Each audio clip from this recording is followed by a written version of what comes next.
या मैं तुम्हें एक फ़नी सी स्टोरी सुनाती हूँ।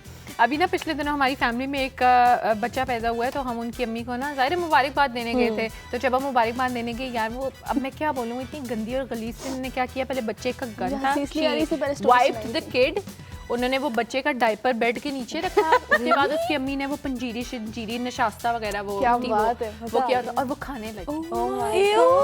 यार तुम ये बात, अच्छा एक और भी वैसे ये बात है, एक और है कि तुम्हें पता है आई नो अ फैमिली, ये तो मैंने एक और भी लाइव चीज देखी है। वो बच्चे का डायपर जो वो गता वो फेंकती नहीं थी, उसको धोती थी, उसकी वो रुई निकालती थी और वो लटका देती थी और वो बच्चे को वापस पहनाती थी। ओह माय गॉड, इमेजिन कैसे लोग हैं यार। आई डोंट नो, मुझे समझ नहीं आती कि आजकल के इतने डिजिटल दौर में आप ये बेसिक मैनर्स हैं, ये बेसिक चीजें जो आप अपने बच्चे को सिखा ही नहीं रही है या आप खुद भी नहीं जानते। तुमने उनको कुछ नहीं कहा यार? मैं उसको बस ये देख रही कि यार मतलब तुम कम से कम यार 26-27 साल की हो, तुम्हारा बच्चा पैदा हुआ है, तुम वही क्या गंदे वाले यार। तो फिर उसने अपने यार असल में इशू ये, अब उसकी अम्मी को उसे समझाना चाहिए ना कि बेटा तुम्हारी शादी हो गई है, तुम्हारा बच्चा हो गया है, पैम्पर को उठाओ, डस्टबिन में डालो, अपने हाथ वॉश कर लो यार, उसी से तुम खाना खा रही हो, दुनिया जहान की बीमारियां अपने अंदर, और तुम उसी से अगर घर के काम कर रही हो या खाना बना बच्चे रही को हो, हाथ लगा रही है। ऑब्वियसली यार बीमारियों पे बीमारियां क्या है, एक हाथ ही धोना है ना, साबुन रख लो, हैंड वॉश रख लो, सैनिटाइजर रख लो। और अगर आप पैम्पर भी है तो उसको भी प्रॉपर्ली डिस्पोज ऑफ करें, मतलब किसी आप पेपर बैग में डाल दें या आप उसको किसी प्लास्टिक के शॉपर में डाल के गिरा लगा दें, ताकि कोई और बच्चा जो है पैम्पर सुखाने वाला बस I swear I am not even making it, मैंने देखा है।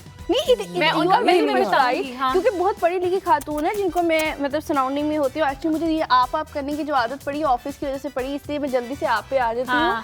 लेकिन मैं अक्सर में ना देखती हूँ माशाल्लाह। तो इस बात ये करी तो बहुत पढ़ी लिखी लड़कियां भी होती हैं, वो नहीं इन चीजों का क्या, इसका पढ़े लिखे होने से नहीं है, ये आपके घर से है, आपके घर का, आपके अपने ऊपर है कि आप खुद के।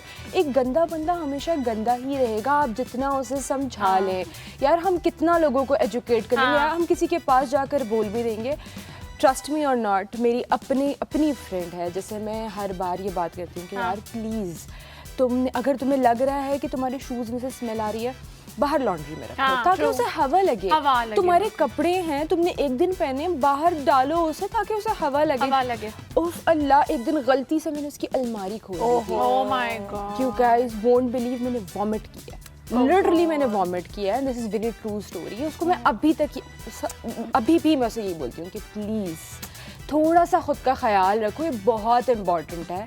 ये अगले यार आप कैसे किसी से इतना स्मेली होकर सेल्फ हाइजीन जो है वो क्या है तुम्हारी नज़र में, और उसके लिए मुझे कोई टिप्स ऐसी बताओ जो बिल्कुल डेली लाइफ में हम कुछ ऐसी चीज़ें करें तो सेल्फ हाइजीन हमारी ना बिल्कुल टिप टॉप हो। यार अब मेरा जो पर्सनली मैं खुद करती हूँ ना, लाइक अगर गर्मियाँ हैं तो डेली शावर तो इम्पॉर्टेंट है ही इम्पॉर्टेंट, डेली ठीक है। प्लस आप सोने जा रहे हो, आपके नाइट सूट अलग होना चाहिए। मेरा पर्सनली ऐसा होता है कि मैं सोते हुए अलग कपड़े हैं, अगर मैं घर पर हूँ और घर के काम शाम में उनके कपड़े अलग हैं मेरे, ठीक है, ताकि पता हो कि यार किस टाइम क्या पहनना है। उसके अलावा यार आप 2 टाइम अपने दांतों को ब्रश करें, ठीक है, प्लीज, ताकि आपकी बैड ब्रेथ ना हो और प्लस आपके दांत खराब भी नहीं होंगे। अगर आपको ये लगता है कि यार मेरी ना आम डिओड्रेंट या परफ्यूम से वो एक अजीब सा पसीने का एक अरोमा है, आपसे आ रहा है, नहीं जा रहा, फटकरी सबसे इजी है, गो फॉर इट यार।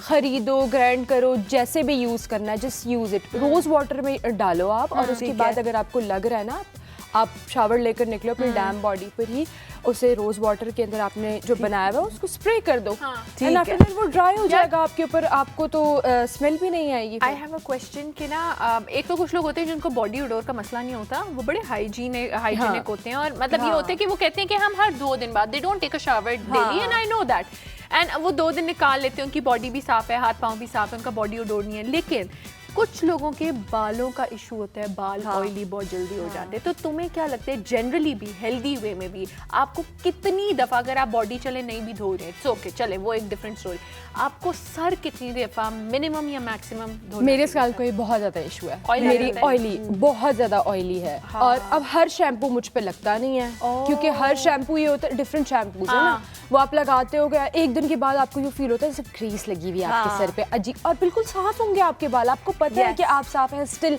अगला देखकर बोलेगा कि यार गंदे बाल हैं। तो यार मैं मोस्टली ऐसा शैम्पू यूज़ करती हूँ जो मेरी स्कैल्प को ड्राई रखे, और अगर बहुत ज़्यादा मुझे ज़रूरत हो तो मैं ड्राई शैम्पू कर लेती हूँ। और मेरा हमेशा यही है कि हम अब यार रोज़ बाल धोने से ख़राब होते हैं, ऑनेस्टली स्पीकिंग। मैं एक दिन छोड़कर एक दिन अपने बाल धोती हूँ, तो उसमें इजी है।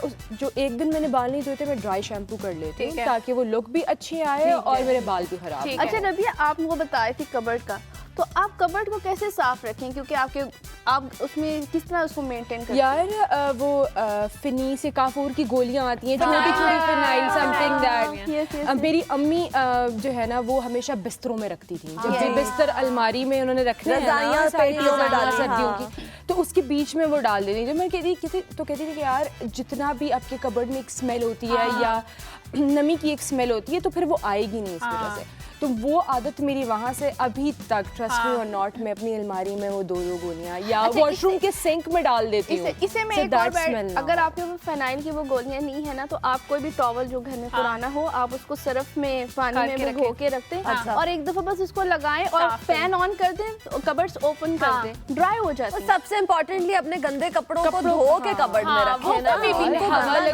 हवा लगवाओ। मुझे ये बताएं कि एक बड़ा कॉमन कॉन्सेप्ट है कि जी मैं बहुत ही शादी बंदी हूँ, मैं बिल्कुल भी मेकअप नहीं करती, बिल्कुल भी I just wear you know abaya, जो मुझे मिल गया मैं पहन लेती हूँ, और जो मुझे मैं कुछ मेरा टचअप भी नहीं, कुछ भी। उस चक्कर के अंदर बहुत सारे लोग हाइजीन को टच करना भूल जाते हैं। तो यार ये तो देखिए, मेकअप और ये सब सादा होना इज डिफरेंट थिंग, साफ होना इज डिफरेंट थिंग। यार आपने पुराने से कपड़े पहने हुए हैं ना आपने, लेकिन आप साफ हैं तो आप साफ हैं, आपको जरूरत नहीं है कि आप अपनी सादगी दिखा रहे हैं कुछ। ये बहाने हैं लोगों के, उनसे होता नहीं है ना। क्या हो जाएगा अगर यहाँ से मैं उठ के जाके वॉशरूम में हाथ धो लूंगी, 5 मिनट लग जाएंगे या 2 मिनट लग जाएंगे, वो लोगों से होता नहीं है कि वो कर सके, बस ये बहाने होते हैं। या इस बात से मैं लड़ाई हो जाएगी, इस बात से मैं भी ये बात करूंगी कि ना हम आज का बड़ा जो है ट्रेंड बन गया है, हम वॉशरूम जाते हैं तो भी बैग्स ले जाते हैं, स्पेशली मॉल्स वगैरह में जाते हैं, मोबाइल फोन कहीं पे भी रख दिया, सिंक पे रख दिया, अब बड़ा गंदा हो जाता है। इसको आप किस तरह मेंटेन रखती हो? यार अब मेरा क्या होता है कि टिश्यू पेपर है, आप टिश्यू पेपर लो, आपने उसको थोड़ा सा गीला कर दिया, आप अपने बैग पे लगा लो। प्लस यार इतने छोटे छोटे से आपके हैंड सैनिटाइजर जो बैग के साथ अटैच हो रहे हैं, एज एन कीचेन यार, आप वो यूज करें और उसके बाद अपना फोन भी आप उसी से साफ। उसके अलावा मैंने देखा है अल्कोहल स्वैब्स भी आते हैं जिनको आप यूज कर सकते हैं। मुझे एक बेसिक सवाल का जवाब दे दो, आखिरी हो गया, आखिरी सवाल है। बेसिक सवाल का जवाब, बेसिक सवाल ये कि यार हम अलमारियां ठीक करते हैं, हम अलमारियां साफ करते हैं, तुम्हें क्या लगता है कि हमें अलमारियां बेसिक तरीके से, हाइजीनिक वे में भी समझ लो, तुम्हें ऑर्गेनाइज्ड वे में भी समझ लो, किस तरह साफ करना चाहिए? अरेंजमेंट तो एक डिफरेंट चीज़ है, लेकिन अलमारी को साफ रखना, कपड़े को साफ रखना किस तरह किया? यार देखो, हर 10-15 दिन के बाद अगर आप नोटिस करोगे ना, तो आपकी अलमारी में हल्की हल्की सी डस्ट हो जाती है। तो उसमें आपका क्या है यार, आप कपड़ा लें, कोई टाल लें, उससे आपने गीला कर लिया, उसको सारा साफ कर लें, और मैं तो थोड़ा बहुत परफ्यूम भी स्प्रे कर दूँ ताकि, और साथ में वो टैबलेट रखें ताकि आपकी अलमारी से स्मेल भी अच्छी है और ऑर्गेनाइज भी रहे। एक और बात, जो हमारा शू वाला, हम कपड़ों की बात करें, जहाँ हमारे शूज पड़े होते हैं वहाँ भी स्मेल होती है, अक्सर जो है वो पड़ी रहती है, क्योंकि हम जूते उतारते जाते रखते, जो मकड़ी का अक्सर जाला भी लग जाता है और मिट्टी भी ज्यादा होती है। इतनी गंदी हो तुम्हारे मकड़ी के जाले लग रहे हैं, हमारे भी इनके ही लग रहे हैं। मेरी बात सुनो कि बाद तो आप उसको कितने दिनों बाद उसको कहो कि मैं क्लियर करूँ? यार ज्यादा नहीं बोलूंगी, 10 दिन तो ले लेना। 10 दिन में तो आप एक डीप क्लीनिंग कर सकते हो। जब अपने कपड़ों की अलमारी साफ कर रहे हो तो जूतों की भी अलमारी साफ कर। और मैं क्या करती होती हूँ, मैं अभी गई हूँ तो क्या, मैंने डस्टबिन के ऊपर रखे अपने शूज नीचे से, और उसको मैंने किसी भी गंदे कपड़े से साफ करके और मैंने दोबारा से बॉक्स में डाल के रखी। मतलब आप रूटीन में अगर थोड़ा थोड़ा भी अपनी चीजों को साफ करते रहेंगे ना, हम इस चीज की हैबिट नहीं बनाते कि हम लंबे चक्रों में पड़ जाते। एक चीज नोटिस की, ये जूते अभी भी गंदे कपड़े से ही साफ करती है। जूतों के लिए इसने अलग कपड़ा नहीं रखा हुआ, कोई सेल्फ हाइजीन नहीं। बस यार मैं ये अलमारी में रख कर आ रही हूं, मैंने इतना रखे हैं, लेकिन जूते में तो मैंने भी आज तक हमने गंदे कपड़े से साफ किए, कभी भी मैंने जूते साफ कपड़े से